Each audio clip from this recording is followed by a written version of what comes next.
2021 সালের বিধানসভা নির্বাচনে যেখানে তৃণমূলের বিরুদ্ধে ব্যাপক অ্যান্টি ইনকামেন্সি, ব্যাপক অভিযোগ, ব্যাপক দুর্নীতির অভিযোগ ছিল এবং পাশাপাশি দল ভাঙনের মুখে পড়েছিল, ঠিক সেই সময় রাজ্যের তৎকালীন মুখ্যমন্ত্রী তৃণমূল সুপ্রিমো মমতা বন্দ্যোপাধ্যায় লক্ষ্মীর ভাণ্ডারের ঘোষণা করে চমকে দিয়েছিলেন এবং তিনি ঘোষণা করেন যে তারা ক্ষমতায় আসলে, তৃতীয়বার ক্ষমতায় আসলে প্রত্যেক মহিলাদের অ্যাকাউন্টে 500 টাকা করে দেওয়া হবে।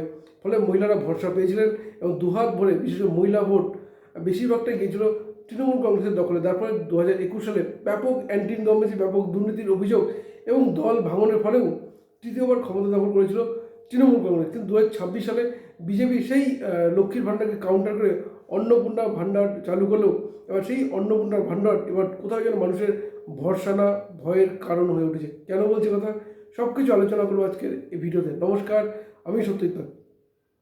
এই মুহূর্তে বাংলার মানুষের মধ্যে একটাই আলোচনা, পশ্চিমবঙ্গের বাংলার মানুষের মধ্যে, তা হচ্ছে অন্নপূর্ণা ভাণ্ডার যে ভরসা নাকি ভয়। এই কারণে বলছি, তার কারণ এবারের নির্বাচনে বিজেপির যে প্রচারের স্লোগান ছিল যে ভয় আউট, ভরসা ইন। ফলে স্বাভাবিকভাবেই যেখানে তৃণমূল কংগ্রেসের পক্ষ থেকে যে লক্ষ্মীর ভাণ্ডার দেওয়া হতো প্রত্যেক মহিলাকে 500 টাকা করে, পরবর্তীতে তা বাড়িয়ে 1000 টাকা হয়, পরবর্তীতে তা বেড়ে হয় 1500 টাকা। ফলে মানুষের মধ্যে কিন্তু একটা ভোট ব্যাংকের একটা বড় বিষয় ছিল এই লক্ষ্মীর ভাণ্ডার। ফলে স্বাভাবিকভাবেই বিজেপিকে ক্ষমতায় আসতে গেলে এই লক্ষ্মীর ভাণ্ডারের কাউন্টার অত্যন্ত প্রয়োজন ছিল। ফলে বিজেপিও নতুন চালু করে অন্নপূর্ণা ভাণ্ডার, যে তারা ক্ষমতায় আসলে মহিলাদের অ্যাকাউন্টে 3000 টাকা করে দেওয়া হবে। এই যে উদ্যোগ, সেই উদ্যোগ, এই 3000 টাকার ঘোষণার ফলে মানুষের মধ্যে ভরসা ফিরে এসেছিল। তখন তৃণমূলের পক্ষ থেকে বারবার যেটা বলা হচ্ছে তা হচ্ছে কেন্দ্রীয় বঞ্চনা, অর্থাৎ রাজ্য সরকার যে বকেয়ার তালিকা দিচ্ছে সেই বিপুল পরিমাণ বকেয়া থাকলেও কেন্দ্র সরকার সেই বকেয়া অর্থ রাজ্য সরকারকে দিচ্ছে না, যার ফলে তাদের যে জনমুখী প্রকল্প চালাতে অসুবিধা হচ্ছে। ফলে সেভাবে এই যে বঞ্চনার অভিযোগগুলো তারা করছে, ফলে মানুষের মধ্যে ধারণা তৈরি হয়েছিল যদি আবার তৃণমূল কংগ্রেস ফেরে তাহলে সেই আবার কেন্দ্রীয় বঞ্চনা, সেই অর্থের অভাব, এই বিষয়গুলো সামনে আসবে। ফলে সেইভাবেই মানুষ কিন্তু ভরসা করেছিল ডবল ইঞ্জিন সরকারকে, যার ফলে বিজেপিকে ভোট দেয়। যেখানে 40% বুথে বিজেপি তাদের পোলিং এজেন্ট দিতে না পারলেও 208টা আসন জিতে ক্ষমতায় আসে বিজেপি। ফলে সেভাবেই বোঝা যাচ্ছে মানুষের মধ্যে একটা কিন্তু পারসেপশন, যেমন তৃণমূলের দুর্নীতির বিরুদ্ধে মানুষের রাগ ছিল, ঠিক তেমনই এই অন্নপূর্ণা ভাণ্ডারও কিন্তু যেখানে ডবল, অর্থাৎ যেখানে মমতা বন্দ্যোপাধ্যায়ের উদ্যোগ শেষ যে 1500 টাকা থাকলেও বিজেপি সেটাকে বাড়িয়ে 3000 টাকা করা, অর্থাৎ এই যে ডবল টাকা পাইয়ে দেওয়া, ডবল ইঞ্জিন সরকারের উদ্যোগ, সেটাই যেন মানুষের ভরসা ফিরে এসেছিল, যার ফলে মানুষ দুহাত ভরে বিজেপিকে ভোট দিয়েছিল। এবং ক্ষমতা ফেরার পর সেই অন্নপূর্ণা ভাণ্ডার শুরু করলেও এখানেই বাড়ছে মানুষের মধ্যে বিরক্তি বা বলতে পারি ভয়।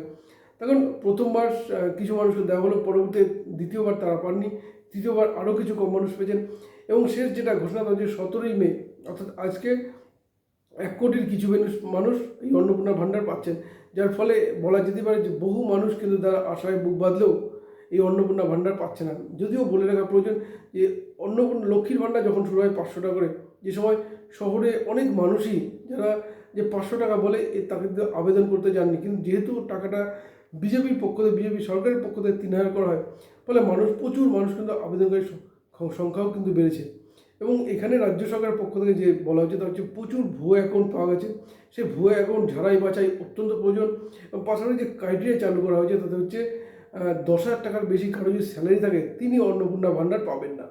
এবং পাশাপাশি দেখা যায় কার 3টে বাড়ি রয়েছে, একের পর এক ক্রাইটেরিয়া কিন্তু সামনে এসেছে। এবং যেটা বলা পর্যন্ত হচ্ছে কিছুদিন আগে ফর্ম ফিল আপের যে বিষয়গুলো সামনে এসেছিল, সেই ফর্ম ফিল আপ নিয়ে কিন্তু মানুষের প্রবল অসন্তোষ তৈরি হয়েছিল। তখন এই বিপুল পরিমাণ ফর্ম, বিপুল তথ্য দেওয়া, এটা মানুষ কিন্তু খুব একটা ভালোভাবে নেই, যদিও পরবর্তীতে কিছুটা শিথিল করা হয়। ফলে সেই জায়গায় দাঁড়িয়ে সেই শিথিল করার পরেও যে সংখ্যক মানুষ এই লক্ষ্মী ভাণ্ডারটা পেতেন সেই সংখ্যক মানুষ কি পাবেন না, যার ফলে ক্ষোভটা কিন্তু বাড়ছে। এবং সেখান থেকেই প্রশ্ন উঠেছে যে অন্নপূর্ণা ভাণ্ডার তাহলে কি ভয় নাকি ভরসা। কারণ এই মুহূর্তে দাঁড়িয়ে এই যেহেতু অন্নপূর্ণা ভাণ্ডার একটা ভোট ব্যাংক ছিল, লক্ষ্মীর ভাণ্ডার একটা ভোট ব্যাংক ছিল, ফলে অন্নপূর্ণা ভাণ্ডারও কিন্তু ভোট মেশিনারি হিসেবে কাজ করে। এবং বিজেপি সেটাকে কীভাবে ব্যবহার করবে, যদি তারা ঠিক ঝাড়াই বাছাই অত্যন্ত প্রয়োজন, ক্রাইটেরিয়া সরকার অত্যন্ত প্রয়োজন, এবং যাদের প্রয়োজন তাদের যদি সঠিকভাবে বাছাই করে দেওয়া হয় তাহলে কিন্তু মানুষ কিন্তু সেটাকে স্বাগত জানাবে। কারণ বহু মানুষ আছেন যাদের এই অন্নপূর্ণা ভাণ্ডার বা লক্ষ্মীর ভাণ্ডার না নিলেও চলবে, কিন্তু যেহেতু সরকার অ্যামাউন্টটা বাড়িয়েছিল ফলে অনেকেই আবেদনটা করেছিলেন। ফলে সেইভাবেই এখন এই মানুষের ক্ষোভ কিন্তু বাড়ছে। গত 2 মাসে বেশ কিছু পঞ্চায়েত অফিস হোক, পৌরসভা অফিস হোক বা বিডিও অফিস, নানাবিধ জায়গায় কিন্তু বিক্ষোভ কিন্তু মানুষ দেখেছেন স্বেচ্ছায়, যে তারা অন্নপূর্ণা ভাণ্ডারে আবেদন করেছেন অথচ তারা পাচ্ছেন না। ফলে সেই জায়গা থেকে বলা প্রয়োজন যে এই ক্ষোভটা যে বাড়ছে সেই ক্ষোভের বহিঃপ্রকাশটা কী হতে পারে। কারণ বিজেপির এটা আরও কিছুটা সময় নেওয়া উচিত ছিল, নিলে ভালো হতো। তখন সামনেই পৌরসভা ভোট রয়েছে, পঞ্চায়েত ভোট রয়েছে। ফলে বিগত দিনের লোকাল বডি ইলেকশন অনেক ক্ষেত্রে পুলিশ নিয়ন্ত্রণ করে, ফলে হয়তো জয় সহজে পেয়ে যাবেন, কিন্তু মানুষের মধ্যে যে ক্ষোভটা তৈরি হবে। কারণ তৃণমূল, আবার বলবো, 2026-এ বিজেপি 40% বুথে তাদের পোলিং এজেন্ট না দিতে পারলেও যেভাবে ক্ষমতায় আছে, কারণ একটাই, তাতে মানুষের ক্ষোভ।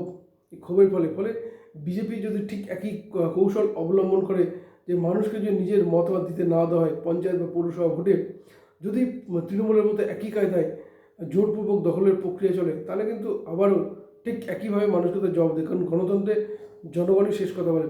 আর যেহেতু এই অন্নপূর্ণা ভাণ্ডার নিয়ে মানুষের ক্ষোভ বাড়ছে বিভিন্ন জায়গায়, ফলে সেখান থেকে একটা কথা বারবার উঠে আসে যে অন্নপূর্ণা ভাণ্ডার তাহলে কি মানুষের ভয় নাকি ভরসা? আপনাদের কি মনে হয়? আপনাদের মতামত জানাবেন আমাদের।